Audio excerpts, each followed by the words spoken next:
Doctor Yunus সরকার পদত্যাগের প্রস্তুতি তার একটাই কারণ, সেনাবাহিনীর প্রধান উনি ডক্টর ইউনূস সরকারকে মেনে নিতেছেন না। তার কারণ সেনাবাহিনীর প্রধান আগ বাড়িয়ে আগামী নির্বাচন ব্যবস্থা নিয়ে কথা বলতেছে। আগামী নির্বাচন কখন হবে সেনাবাহিনীর প্রধান যখন বলে দেয় তখন তো আর ডক্টর ইউনূস সরকারের প্রয়োজন হয় না। তার কারণ ডক্টর ইউনূস সরকার যদি এই ক্ষমতা থাকে তাহলে আওয়ামী লীগ এবং আপনার ভারতের আধিপত্য বাংলাদেশে ফিরে আসতে পারবে না। তার কারণ ডক্টর ইউনূস সরকারের যেই আপনার গ্রহণযোগ্যতা আন্তর্জাতিকভাবে এবং বাংলাদেশের জনগণের সকল রাজনৈতিক দলের, আর তারা সেটাই চাচ্ছে যে ডক্টর ইউনূস সরকার যেন তার দায়িত্ব থেকে সরে যা।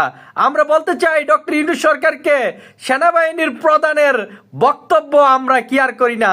সেনাবাহিনীর বক্তব্য এটা আমরা জানি, 624 জনের তালিকা এতদিনে প্রকাশ করতেছে সেনাবাহিনীর প্রধান।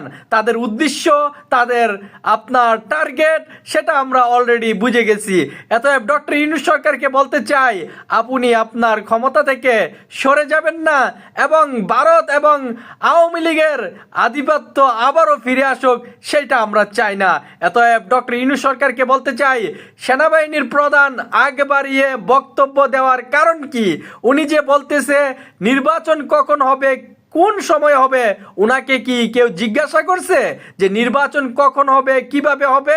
না, সেনাবাহিনীকে এই প্রশ্ন করার কেউ অধিকার রাখে না। একমাত্র ডক্টর ইউনূস সরকার সিদ্ধান্ত নিবে যে নির্বাচন ব্যবস্থা কখন হবে, কোন সময় হবে। অতএব ডক্টর ইউনূস সরকারকে বলতে চাই, আপনি আপনার অবস্থানে থাকুন, আপনাকে অবশ্যই প্রয়োজন বাংলাদেশের জন্য। অতএব আপনার এই ওয়াকার সাহেবের বক্তব্য, ওয়াকার সাহেবের কথা মতো আপনি চলবেন না, আপনি চলবেন বাংলাদেশের জনগণের কথা অনুযায়ী, জনগণের ম্যান্ডেটে।